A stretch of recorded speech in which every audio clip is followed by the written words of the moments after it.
Our real take this time around is going to address whether or not Glass deserves its Rotten Tomato rating. Is this a glass half full or a glass half empty? You went there.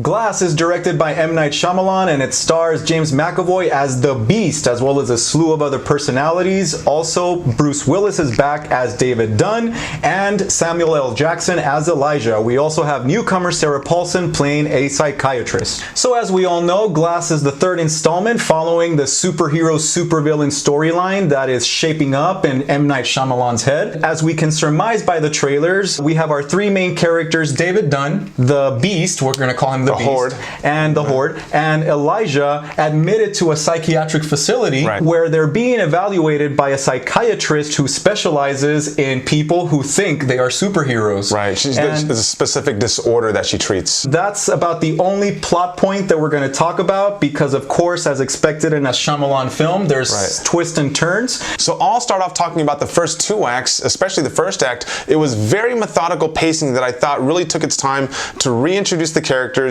and build the plot, and you see that the conflicts among the characters kind of really made sense, and I like how they kind of slow played it because first of all, yeah, they do start with some action, but then they really take a step back and take a breath to really give this movie some time to breathe, some time to develop, and I appreciated that. I appreciated the good conversations that were had. There were some deeper, psychological conversations that I did not expect. Right, very much in the breadth of like Unbreakable, for example. It's not like we were expecting a Marvel movie, so I was pleasantly surprised with the few action scenes that were thrown in there. But I have to say that some of the conflicts that took place inside of the ward, inside of the psychiatric facility, I completely agree with you on that. Just seemed a little bit like improbable. Yeah, there's like called BS on so many things. Yeah, without trying to give too much away. Come on, like you have these three characters, and then there's like not this, there's not that. They're allowed to do this. Now I get out of here. Yeah, and then characters get away with things that you would never get away with, in an institution like that. I can't help but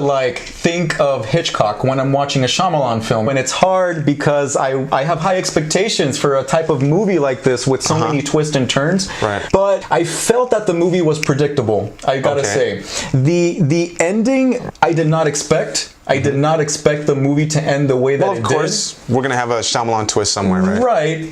But some things were predictable. But overall, I felt that the ending was a little bit anticlimactic. Okay. Yeah, and I agree with you on the fact that the third act didn't really stick the landing, especially how well they developed this movie in the first two acts. I was like, yes, this is what I want, it's what I want. And then that third act, and like you said, the anticlimactic aspect of it, it just wasn't there. Now, I see his vision, right?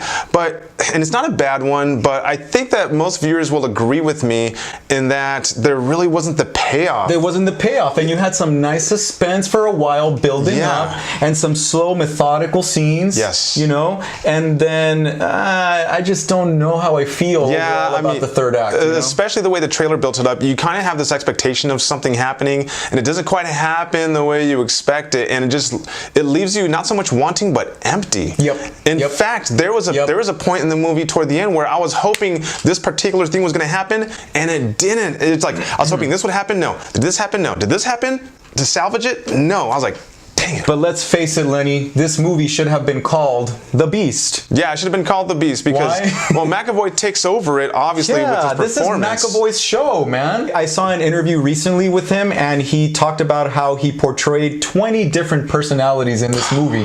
I think he portrayed 9 different ones in Split, but in this one, you don't even notice it, but 20 different personalities. Yeah, you have to give it to him, man. He's not going to get an Oscar nomination, right? Because of how poorly received the movie is. Right. But the way he seamlessly transitioned from personality to personality, it's mesmerizing, and just throughout the nuances, like unbelievable. Unbelievable the way he switches so seamlessly. And to play the Beast and have your veins popping out, and he got buffer for this movie. Yeah, man, he totally carried this movie. Yeah, this was Mr. Glass's movie, and we talked about the Beast taking center stage. But for me, one of the major failings was the fact that the hero, David Dunn, didn't really get enough screen time, and Bruce Willis didn't get enough to work with here. And I understand it's not his movie, but he's the hero, and we're just kind of trained to want that. I agree, man. I agree. He leaves for a while in the movie, and then it really becomes McAvoy's movie. Samuel L. Jackson's character kind of picking up some of the reins, you know, and taking center stage. He's always good, you know. Jackson has been in so many movies, so I'm kind of personally tired of, you know, seeing him in films.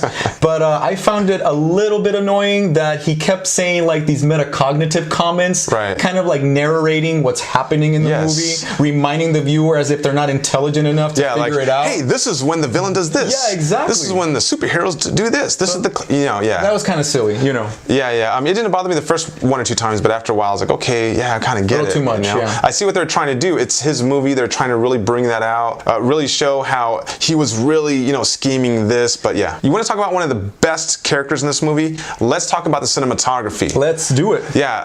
In it, I mean, okay. Shyamalan, his strength is techniques, man. Yeah, and I love the fact that at times this kind of had a documentary style, and there were several symbolic shots and scenes that really give you an intimate relationship, honestly, with the plot and the characters. Shyamalan is very mindful about his color schemes. He was since The Sixth Sense, you know, and the colors match to certain characters, and it enhances the mood of the scenes. There's some great color palettes, especially with like the use of purple, you know, to match like Elijah's costume. Very super villain. Very super villain, absolutely. And the camera work is also very well done. There's some really unique like point of view shots where the camera is like tied almost to the characters, like, you know, right here, and it's really up close and personal, and it increases like the movement of the action. Right, especially in the first action like scene. some of the fight scenes, you know. There's a lot to appreciate technique wise. Yeah, absolutely. And that really is the highlight of this movie for me. It truly helped the movie for sure. So what's our ultimate real take on Glass? A movie that is basically 19 years in the making, if you think about it, from Unbreakable, right? It's taken a while. Yeah, that was a great build-up, okay?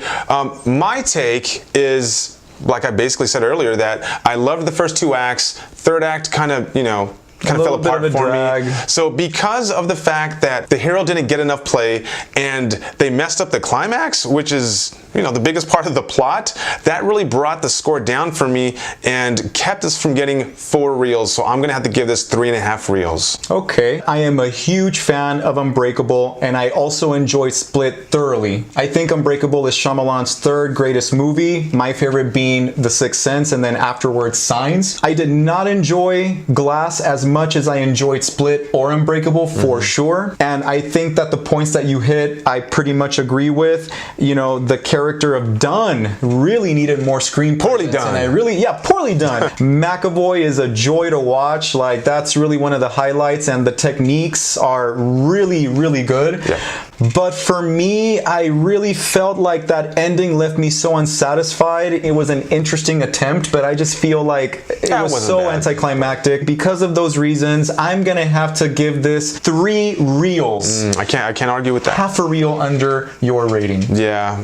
So I see this as being a movie that's going to polarize a lot of viewers. I mean, the Rotten Tomatoes score, as we previewed in the beginning, is at this point at a 37%. Yeah, critics are really not enjoying this movie. Yeah, I mean, I don't think it was that bad, but I can, you know, yeah, it was definitely not as bad as The Nun. Our ultimate verdict is that you guys shouldn't really go to the theater to pay for this. Just kind of wait till it gets to Blu-ray and you'll be fine. Yeah, I think it's worth waiting, you know. It's not, you don't have to run out to watch it. Yeah, but if you do, make sure you go to the Alamo Draft House. Absolutely. That's a great place, great food, and great service. And also, as always, please, if you enjoy our reviews, look us up on Facebook at Real Screeners and on Instagram, real.screeners. Yeah, and as always, keep the conversation going in the comments below. We want to know how you guys rank this in the trilogy and whether or not you agree with us or disagree. Thanks for watching, and join us next time for some more real takes on movies. Bruce Willis plays David Dunn, and Samuel A.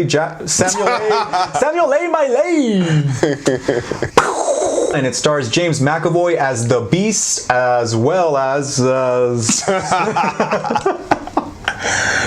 Professor X. Okay. PP and J.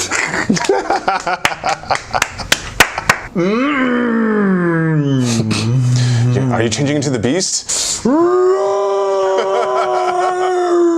Absolutely, man. Yeah, great use of color scheme.